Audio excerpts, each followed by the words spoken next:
Шундый язмыш. Хикәйә. Әнисенең хәлен сорашсам, яше 30-га җитеп килсә дә, Ләйсәннең бала-чаганыкы кебек борыны мышкылдый, күзләре яшьләнә. Юк, авыру түгел әнисе, исән-сау, яшәүе генә читтә, чит илдә. Пенсия яшендәге Җәннәт апа инде 7 ел Италиянең үзәк өлешендә урнашкан Тоскан провинциясының Лукка шәһәрендә яши. 2 елга бер кайтып, кызы белән кияүен күреп, аларны бүләкләре, игътибары белән куандырып, берәр ай Чаллыда яши дә, кабат Луккасына китеп бара. Һәрчак мулаем, кешеләргә ачык күңелле бу апаның моңаеп утырганын күргәнем юк. Аның тормышында булган караңгы көннәре турында кызы Ләйсән сөйләгәннән генә белдем. Абый белән мин кичкенәдән әни тәрбиясендә үстек. Әти кызу канлы, каты бәгырьле булды. Безне алдына алып сөйгәнен, йомшак сүз әйткәнен хәтерләмим. Әнине гел җәберли, кимсетә иде. Без аңа әллә бар, әллә юк. Үзе юньләп эшләмәде дә, әле бер, әле икенче шабашка алып, авыллар буенча кешегә эш эшләп йөрде. Акча алып кайтса масая, мин табам, мин булдырам дип акыра.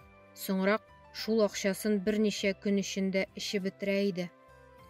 Әниебез безне аш ялангач итмәс өчен 2шәр смена икмәк пешерүче булып эшләде. Эше авыр, хезмәт хакы аз булды. Кайтканда җеп өзәрлек хәле булмаса да, әти аңа ишек төбеннән үк бәйләнә башлый. Кая йөрисең сүрәлеп? Ашың пешмәгән, кирең юмаган, өең җыелмаган, булдыксыз тәрә. Синең белән мин җүләр генә торам. Бер кемгә кирәгең юк бит син имгәкнең, дип кимсетә иде. Абый белән мин әнине якласак, безне дә аекмы, исерекме, тукма бата, хәҗәлләми иде. Әтинең җыен юк барга бәйләнеп кыйнауына түзмичә, 14 яшьлек абый өйдән качты. Без ул чакта Башкортстан район үзәгендә яши идек. Әни белән күпме эзләсәк тә таба алмадык абыйны. Миңа 12 яшьләр иде. Син генә гаепле, ник кыйныйсың син балаларны, кабахәт? Бер гаебе юк бит улымның, кеше төсле киемнәре, тәмле ризыклары булсын дип кайгыртсаң иде син, акчаңны аракыга тотмасаң иде, дип уялтырга тырышуы әнинең үзенә үк киресе белән кайтты. Әти аны чыбыркы белән кыйнады. Ишек алдындагы утын яра торган түмәргә егып, әнинең юка халаты аша аркасына кан саркып чыкканчы кизәнеп чыбыркы белән ярды. Мин әни өчен әрнүгә түзә алмыйча күкрәгемнән атылып чыгардай булып типкән йөрәгемне тотып, ни эшләргә белми тораташтай каттым. Шул кадәр күрә алмый идем әтине шул чакта. Түзмәдем. Әнине жәлләү куркудан өстен булды. Йөгереп килеп, әтинең чыбыркылы кулына тешләремне батырдым. Шул кадәр каты итеп, җан ачуым белән тешләдем. Әти авыртудан камчысын кулыннан төшереп җибәрде. Кичкенә кызчыкның җөрьәт итеп үзен яралавы минлегенә сукты. Канга баткан кулы белән кизәнеп, миңа сугып җибәрде. Мин атылып китеп, алды баскычына килеп бәрелдем. Аңыма килгәндә әни мине кочаклап ярсып елый иде. Әти сукканда 2 алгы тешем төшкән булып чыкты. Әни белән кочаклашып кич буе еладык. Шул чакта беренче кат әнигә: "Аерыл әтидән, ташлап китик без аны", дип әйттем. Балакаем, әти-әнием, туганнарым юк, йортыбыз атагыз исемендә. Китеп кая барырга да белмим. Әтиле ятимнәр итәсемдә килми сезне. Үземнең булай яшәргә дә түземлегем калмады. Ни эшләргә дә белмим, кызым, дип елады әни. Абыйны бер айдан күрше районның вокзалыннан табып алып кайттылар. Ябыккан, йөзләре сулып калган иде. Шул чактан бирле аның уң күзе гел тартып тора торган булып калды. Әтинең эчеп тамашалар күрсәтүе кимемәде. Киресенчә, җәзасызлыкны тоеп, милициягә әйтүче булмагач, азды гына. Хәтта әни төнге сменада чакта өйгә эчә торган хатыннар алып кайтып типтерә, безне куып чыгара торган иде. Абый белән безнең мунча өй алдында, печән абзарында да кунган чаклар булды. Салкын абзарда брезент ябынып төн кунганда, әни белән өчәү генә әтидән бик ерак җирдә, җылы, матур өйдә яшәргә иде, дип хыяллана идек. Әнигә пекарнядан бер бүлмә бирделәр. Тик анда күчкәч тә тыныч яши алмадык. Әти көн дә килеп тавыш куптыра. Нәрсә, башка ирләр белән сөйрәлергә җай эзлисеңме? Шуңа аулакка чыгып киттеңме? Үтерәм, барыбер яшәтмим. Көчекләреңне дә үзең дә бетерәм, дип ишекләрне ватып кирип, төн узын безне җәфалый иде. Шушы мәхшәр эчендә яшәп, мәктәпне тамамладык абый белән. Әнине җәберләүенә түзмичә, бер килүендә әтине куып чыгарып, йөзенә суккан өчен абыйны милициягә яптылар. Нинди кара, чирек кеше булган әти дигәнебез. Кыйнап үтерә язды дип, врачтан күгәргән урыннарын күрсәтеп, справка алып, милициягә гариза язган. Баланы харап итәсең, утыртып куйсалар, ничек түзәрсең, үз балаң бит ул, ал гаризаңны, үтенеп сорыйм, дип әни әтинең аягына егылып ялварды. Манаткаларыңны җыеп, кире кайтыгыз өйгә. Малаең монда кала. Шул очракта гына азат итәм төрмәдән әнчегеңне, диде әти. Әни ни эшләсен? Риза булды. Кабат шул ук тормышка әйләнеп кайттык. Әти иште, сугышты, без түздек.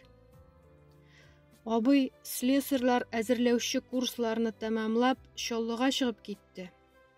Заводка урнашкач, аңа тулай торактан урында бирделәр. Минем каникулларымда аның янына баруларым иң күңелле чаклар иде. Абый ишмәде. Күрәсең, исерек белән үскәнгә тәмам күңеле кайткандыр хәмердән. Хезмәт хакын әрәм-шәрәм итмәде. Әни белән миңа ярдәм итеп торды. Тик гомерле булмады туганым. Юл һәлакәтенә очрап һәлак булды. Бу хәлләрдән соң әни бик бетереште. Бердән-бер өмете, ярдәмчесе булган улын югалту кайгысыннан сырхауга калды. Әти генә үзгәрмәде. Шушы кайгылы минутларда да юату урынына мыскыллау сүзләре генә ишеттек без аңардан. Миңа суккан өчен катты, эт баласы. Менә төрмәгә утырттырмадың.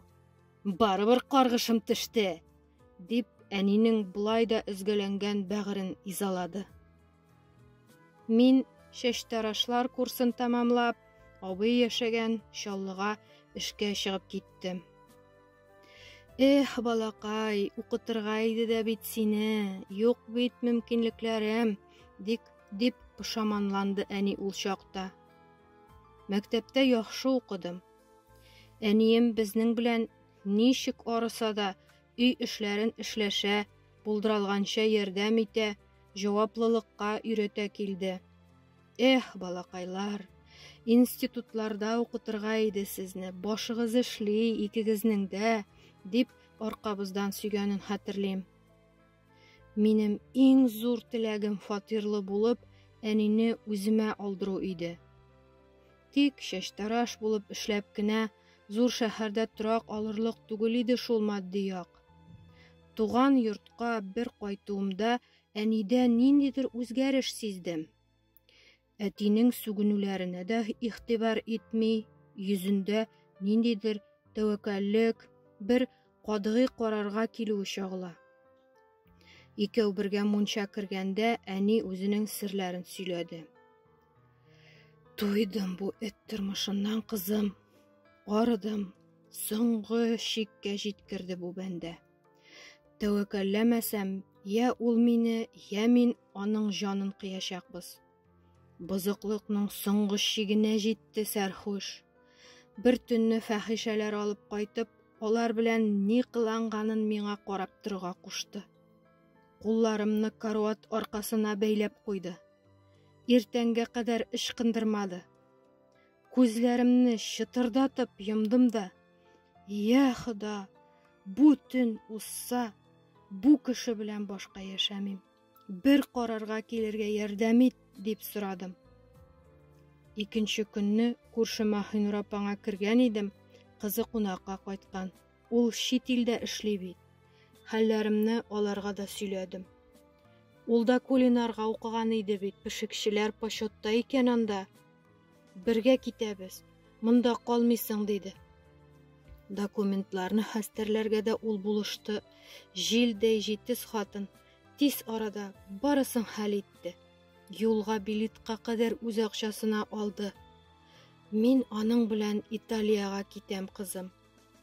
Анда берҙән җаным тыныш булса, икенседән сиңа ярдәм итә аласаҡмын, балам, дип мине шаҡҡаттырҙы.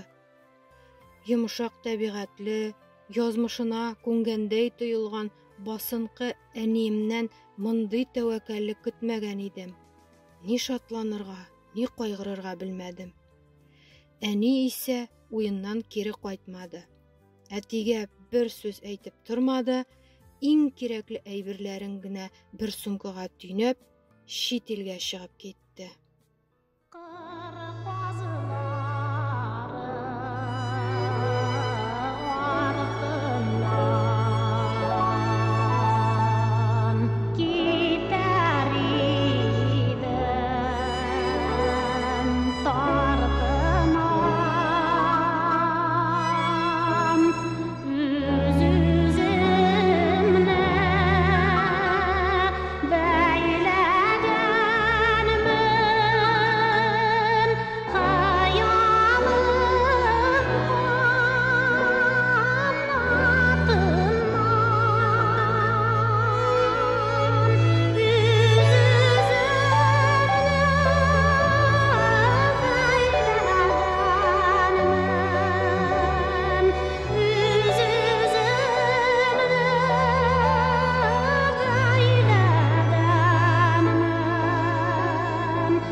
Ләйсән башта бик яман суласа да, әнисе шалтыратып, хәлләрен йыш сөйләп торғас, тынычланды. Итальяннарның иң яратҡан ризығын пешерә торған пиццериядә эшләй Жәннәт апа. Менә нисә йыл инде үзенең яратҡан хеҙмәтендә эшләп, тейешле аҡсасын алып, исерек ир типкесендә түгел, ә тыныш күңел белән, яҡшы мөғәмәләдәге кешеләр янында көн күрә. Хыялын да шынға ашырды ул. Аҡсалата ярдәм итеп, ҡыҙын уҡытып шығарды. Ләйсәне Чаллыда институтҡа кереп, экономика факультетын тәмамлап сыҡты. Бүгенге көндә зур булмаған шәштәр ашханасы, үҙ бизнесы бар. Абыйсы белән хыялланған жылы яҡты фатиры да бар Ләйсәннең. Жәннәт апа булышты. Соңғы ҡайтыуында әнисе Ләйсәнгә машина алып биргән. Донъябыз түгәрәк, мул. Ҡайт, әни, дисәм дә ҡайтмай. Көшөм булғанда эшләйем әле, дип ауызны яба да ҡуя. Үзенә ошағас мин дә үгетләмәйем. Юҡсынсам да, сағынсам да, күңеле төшмәсен дип күрсәтмәйем инде. Әниемнең үзе теләгәнчә йәшәүен, ниһайәт, күпме җәфалар күргәннән соң бәхетле булып ҡартайыуын телим, дип моңсу йылмая Ләйсән. Менә шундай яҙмыш.